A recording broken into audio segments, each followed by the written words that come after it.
Wow, man, Hillary should be president of West Virginia. She took it in a landslide. She picked up 20 delegates to Obama's 8 and pulled in almost 150,000 more votes than him.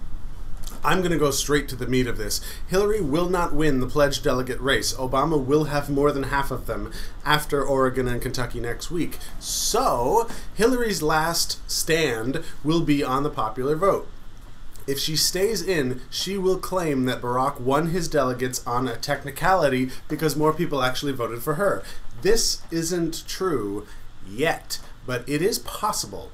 I'll show you how it's possible, but first I need you to know that her math is more than a little bit deceptive.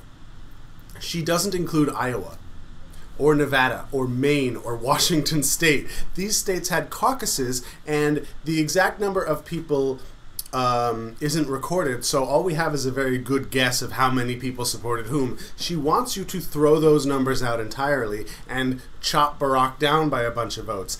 Then she brings in Florida, which is one thing, but she also brings in Michigan, where her count is 300,000 to 0 because he wasn't on the ballot. So here's the problem with Hillary's opportunity math. She wants to make a popular vote argument, which means asking us to throw out the rules and pay attention to who the people really want. But in order for her to fix those numbers, she has to bring in this whole other set of rules where 4 states get thrown away and 1 state where only she was on the ballot is still taken seriously. She would have a much better argument if she was winning in an honest count. By my count, by my version of the honest count, she is 412,000 votes behind right now. But that could change, especially because Puerto Rico is something of a wild card. If they turn out in very big numbers and give her a very big win, there is a chance that she could get so many votes that she flips the count in her favor. It is not likely, but it is possible. And it is my feeling that if Hillary wins an honest count of the popular vote, then for the first time, she will have a legitimate case to ask the superdelegates to overturn the results. I'm not saying that they should give it to her, but winning the popular vote absolutely fits my definition of a legitimate case for the superdelegates to act. We will see what happens. Now, my number, 412,000, is open to interpretation because I do include Florida, and some people are mad at me for doing that. Well, you can come up with your own number, and there's a link in the sidebar to a page that shows all the possible interpretations of the popular vote. Now, I'm going to tell you about a more important election from last night. Really? Yeah, there was a more important election last night. Not to diss Hillary, but let me explain. A few weeks ago, I brought up Mississippi's special election for the House. Okay, last night, the Democrat Travis Childers won that election. This is very significant because it takes a lot to get a House district like North Mississippi to vote Democrat.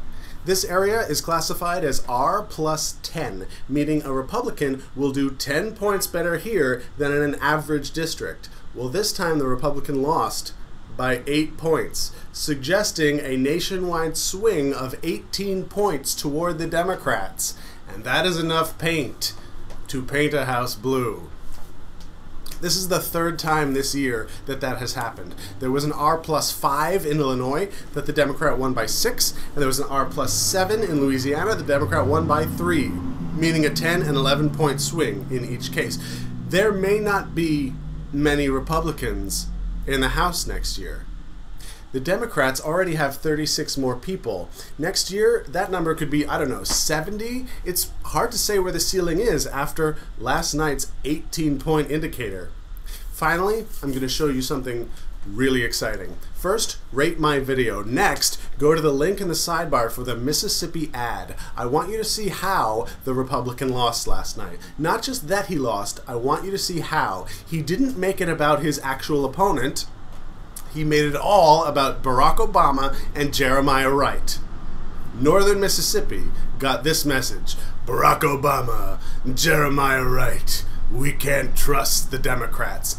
That was the election, and that proxy war is what brought us this incredible win and an 18-point swing and a brand new blue seat. Bye!